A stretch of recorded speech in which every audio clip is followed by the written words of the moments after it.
The Sumerians, inventors of writing, beer and bad decisions. In 1625, an Italian nobleman named Pietro della Valle went on a grand Middle Eastern adventure, probably thinking, hey, let's go sightseeing where two empires are at war. He wasn't just any tourist. He was the kind who liked his vacations dangerous, accompanied by his Assyrian Christian princess wife, because why not add romance to the mix? He rode on horseback through lands teeming with bandits, battlefields, and at that time, actual lions. So basically, the kind of place where Google Maps would just say, "You sure about this?" At one point, Pietro and his crew spotted some ominous-looking locals in the distance, which was usually a sign that things were about to go south. His guides, being the sensible types, decided it was time to hide. They found a massive pile of ruins and figured, sure, this looks like a great place to squat for a few days. While everyone else was stressing over survival, Pietro did what any historian in the making would do. He wandered around the ruins like a curious tourist, touching things and probably making his wife roll her eyes every 5 minutes. As he roamed, he noticed something fascinating. The ruins were covered in strange markings, letters of some sort stamped onto bricks like ancient QR codes, leading to long-dead websites. He was mesmerized. These weren't just any old ruins, they were the remains of a once thriving civilization, the kind that probably had its own version of hipsters, complaining about how things used to be better before the Akkadians gentrified everything. The ruins, as it turned out, belonged to the city of Ur, home to the Sumerians, the civilization that basically invented civilization. Writing, that was them. The wheel, them again. Beer, oh yes, definitely them. In fact, if you love cracking open a cold one on a Friday night, you owe these ancient people a debt of gratitude. Now, Pietro didn't know any of this. He just kept collecting bricks like a kid picking up cool rocks at the beach. He even found some fancy engraved black marble pieces which he assumed were some sort of seals. But for all he knew, they could have been ancient no trespassing signs. Before he could figure anything out, his guides freaked out again. Negotiations for safe passage had collapsed, and suddenly it was run for your lives time. So in the dead of night, Pietro and his gang bolted across the desert, taking some of those clay tablets with them.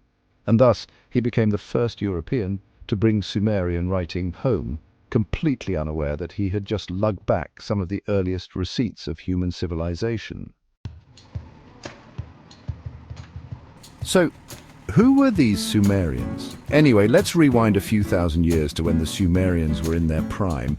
These folks settled in Mesopotamia, also known as the land between the rivers, because it was wedged between the Tigris and Euphrates, two rivers that were as unpredictable as reality TV plot twists. When they weren't dealing with surprise floods or the occasional invasion, they were busy inventing things that would shape the future. The Sumerians were ahead of their time. They figured out irrigation, which meant they could grow food without just hoping for good weather. They built massive cities like Ur, Uruk and Eridu, places that had actual streets, homes and even temples. They also invented cuneiform, one of the earliest forms of writing, mainly to keep track of beer and grain rations. See, priorities. Essentially, ancient Sumerian accountants were the reason we even know about these people today. Their society was booming. They had laws, priests and kings who ruled with a mix of divine authority and the classic do what I say or else approach. They even had schools where young scribes learned to write on clay tablets, basically the ancient version of homework, but way heavier. But with great power comes great mismanagement, and the Sumerians had their fair share of issues. They fought among themselves a lot. Each city-state wanted to be the top dog, and instead of just having a friendly competition over who could build the biggest ziggurat, fancy pyramid-like temple, they often settled disputes with swords and spears. Imagine a medieval game of Monopoly, but with real cities and much worse consequences. So what happened? How did this brilliant civilization go from thriving to disappearing into the sands of history? Well, a lot of things went wrong all at once. First, their beautiful irrigation system, which had turned the desert into farmland, also had a dark side, salt buildup. Over centuries, their fields became less fertile, meaning their agricultural systems started falling apart. Bad harvests meant hungry people, and hungry people tend to get cranky. Add some climate changes into the mix, and you've got a recipe for disaster. Second, the Sumerians had a bit of a let's fight everybody problem. They were constantly at war, both with each other and with outside forces. Eventually, the Akkadians, led by the charismatic and terrifying Sargon of Akkad, swooped in and took over.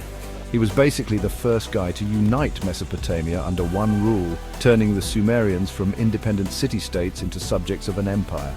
But the Sumerians weren't done yet. Even after Sargon and his descendants had their time in the spotlight, the Sumerians managed to make a comeback, with cities like Ur reclaiming power. Unfortunately, their return to greatness was about as short-lived as a New Year's resolution. More enemies showed up, including the Elamites and the Amorites, who had clearly been waiting for their turn to wreck things. Then came the Gutians, a mysterious group of people from the mountains who weren't too keen on the whole civilization thing. They stormed in, wrecked everything, and turned Mesopotamia into a lawless wasteland. At that point, the Sumerians were out of luck, out of power, and probably out of patience. By the time history caught up with them, their cities were abandoned, their language was fading, and their innovations were being claimed by new civilizations like the Babylonians and Assyrians. The once mighty Sumerians were now just another forgotten chapter in the long, chaotic book of human history. Despite their fall, the Sumerians left a legacy that still affects us today. Their writing system paved the way for future scripts. Their legal codes inspired later laws, and their beer-making skills, well, that's an eternal gift to humanity.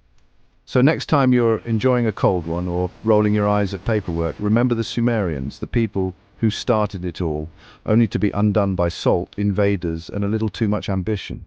And if you ever find yourself wandering through ancient ruins, maybe, just maybe, you'll be the next unsuspecting traveler to rediscover history, hopefully without needing to flee for your life in the middle of the night. Cheers to that. Attention, Internet people! If you've made it this far, congratulations. You now qualify for a once-in-a-lifetime opportunity. Smashing that like button instantly increases your coolness by 327%. Scientifically unproven, but spiritually accurate. Subscribing guarantees good vibes and fewer traffic jams in your life. Hitting the notification bell may or may not summon a tiny dancing robot to your home. So go ahead, click those magical buttons before they get lonely. Otherwise, a mildly disappointed virtual pigeon will be sent to stare at you judgmentally. Thanks for watching, you're awesome.